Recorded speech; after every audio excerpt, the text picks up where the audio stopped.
नमस्कार दोस्तों, आज हम आपके सामने देश की वो 50 बड़ी और डरावनी सच्चाइयां ला रहे हैं जिन्हें मोदी सरकार की चाटुकार, झूठी और पूरी तरह बिकाऊ गोदी मीडिया ने जानबूझकर दबा रखा है। ये वही मीडिया है जो सत्ता की चापलूसी में देश की असली तबाही छुपा रही है।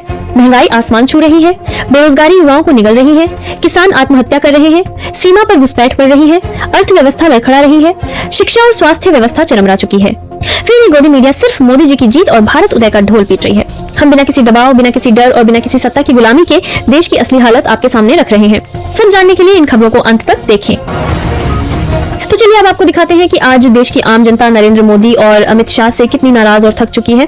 जनता इन दोनों से क्या कहना चाहती है, आप जरा ध्यान से सुनिए। भागने नहीं देंगे नरेंद्र मोदी को। ये सोच रहा है कि देश छोड़ के भाग जाएगा। ये अमित शाह सोच रहा है कि देश छोड़ के इसी देश में भोगेगा। ये अपनी कुकर्म को यहीं भोगवाएंगे, ना जीने देंगे ना मरने देंगे। हम अभी भी कह रहे हैं और अभी भी हाथ जोड़ रहे हैं नरेंद्र मोदी और अमित शाह से, इस्तीफा दे दो। अब तक तुमने जो नुकसान किया, लेकिन अभी भी मान जाओ, समझ जाओ, इस्तीफा दे दो। नहीं तो इस देश के युवा की सहनशीलता का बांध कोई पुलिस कोई फौज रोक नहीं पाएगी। आप समझिए, अग्निवीरों ने संदेश दिया है कश्मीर से वीडियो बना करके कि हम भी आ रहे हैं और दिल्ली पुलिस की लाठी का मुकाबला करेंगे। अरे लाठी मारोगे, मारो ना लाठी, ये शरीर छल्ली कर दोगे, कितने युवा को भगा पाए। मोदी तेरी छाती पर लहू के वो निशान रहेंगे, या तो ये सरकार रहेगी या फिर हम नौजवान रहेंगे। आप समझिए, आप नरेंद्र मोदी जैसे जाके कह लेना, अगर आपके चैनल की बात सुनता हो तो, या तो गद्दी छोड़ दो और नहीं तो जनता आ रही है, तख्त खाली करो कि जनता आ रही है। आप समझो। और अमित शाह से भी कहना चाहते हैं कि अमित शाह अगर हमारे जो है देशभक्ति का सर्टिफिकेट मांग रहा है तो अमित शाह से कहना चाहते हैं कि आजा तू भी जंतर मंतर, आजा तू भी अमित शाह जंतर मंतर। आप देखें इस भारत में कौन वीर बड़ा बलिदानी है,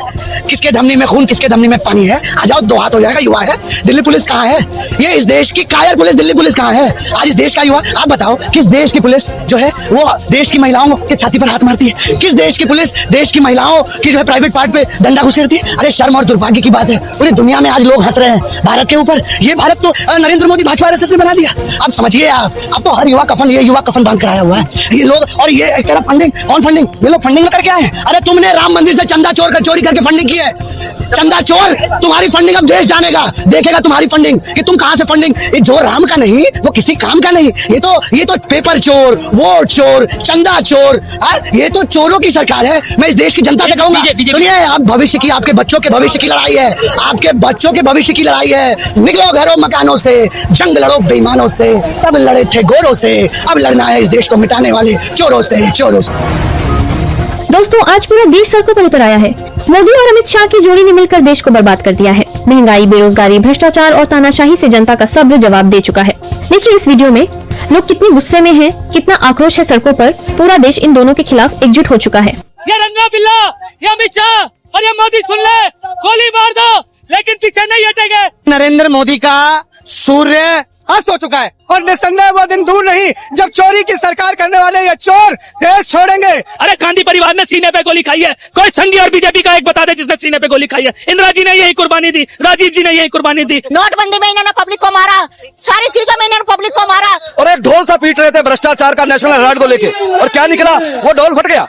आज उस ढोल की आवाज कहीं नहीं है। कि मोदी झूठ फैलाने के बहाने हिंदुस्तान का गुजरातीकरण कर रहे हैं। ये संयोग है या प्रयोग है कि दो बड़े नेता गुजरात के, दो बड़े व्यापारी गुजरात के, दो बड़े भगोड़े गुजरात के। कब तक चुनाव के समय ईडी का दुरुपयोग करोगे? कब तक इनकम टैक्स आईडी का दुरुपयोग करोगे? मैं कहना चाहता हूँ विभिन्न मुद्दे हैं ना, उस पर बात करो। आजादी के टाइम में हमने शहादत दी है। ये तो अंग्रेजों के मुखबर थे, ये तो गवाह गिरफ्तार लोग थे।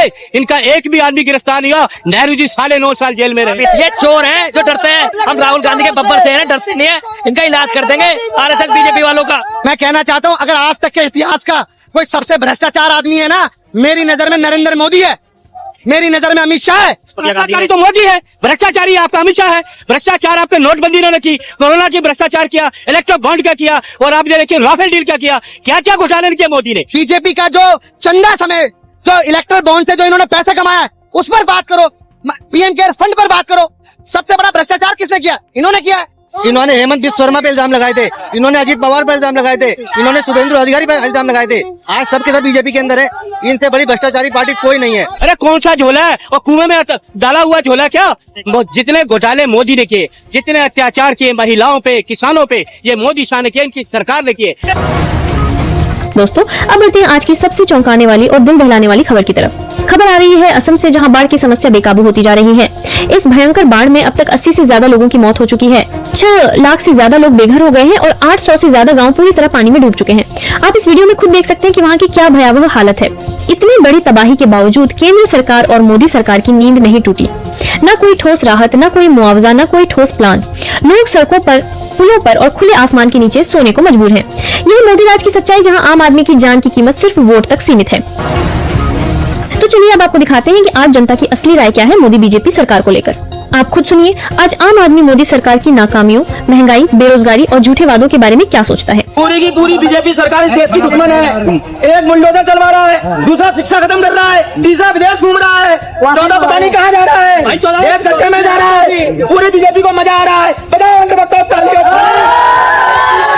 खुशहाली नहीं आने वाली, जब तक बीजेपी है किसी के जीवन में खुशहाली नहीं आने वाली। इसलिए बीजेपी बचाओ, देश बचाओ। दोस्तों, आपने पिछली वीडियो में देखा कि आज पूरा देश मोदी सरकार से परेशान हो चुका है। अब आगे की खबर में मैं आपको दिखाना चाहता हूं कि आज हमारे देश के सरकारी स्कूलों का क्या हाल है और वहां के बच्चों की क्या स्थिति है। आप जरा इस रिपोर्ट में देखिए। टॉयलेट करने जाओगी तो तुम्हारी सिलाई कर दूंगा, ये बात स्कूल में बच्चियों से कही जा रही है। वहाँ पे टॉयलेट करने जाता क्यों बोलते हैं, तुम्हारी सिलाई कर देंगे। अगर बाहर निकले तो हम टॉयलेट करने नहीं जा सकते। सुना आपने, राजस्थान में शिक्षक छात्रों से कह रहा है कि अगर टॉयलेट करने जाओगे तो तुम्हारी सिलाई कर दूंगा। मुझे ये बोलते वक्त और सोचते वक्त भी शर्म आ रही है कि इन छोटे छोटे छात्र छात्राओं से इस तरीके की घिनौनी, गंदी, अश्लील बातें कही गई। लेकिन बात सिर्फ यही खत्म नहीं होती है, इन बच्चों को नशे की हालत में पढ़ाया जा रहा है। सोचिए जरा क्या हाल हो गया है इस सरकार में शिक्षा व्यवस्था का।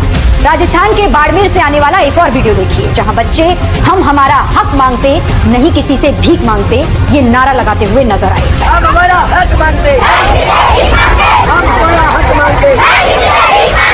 सिर्फ राजस्थान ही नहीं, यूपी और बिहार में भी स्कूली छात्र शिक्षकों की कमी और सुविधाओं को लेकर आवाज बुलंद कर रहे हैं। पिछले 10 साल में 94,000 सरकारी स्कूल बंद हो चुके हैं। स्कूल में शिक्षकों और बुनियादी सुविधाओं की कमी से पूरा सिस्टम बर्बाद है। बीजेपी सरकार ने देश की शिक्षा व्यवस्था को तबाह कर दिया है। ऐसे में सवाल है, जब पढ़ेगा ही नहीं इंडिया तो आगे कैसे बढ़ेगा इंडिया। दोस्तों, आपको ये वीडियो कैसा लगा? अपनी राय कमेंट में जरूर बताइए। अगर आप ऐसी ही बड़ी और ताजा खबरें सबसे पहले देखना चाहते हैं तो हमारे चैनल को सब्सक्राइब करना बिल्कुल न भूलें।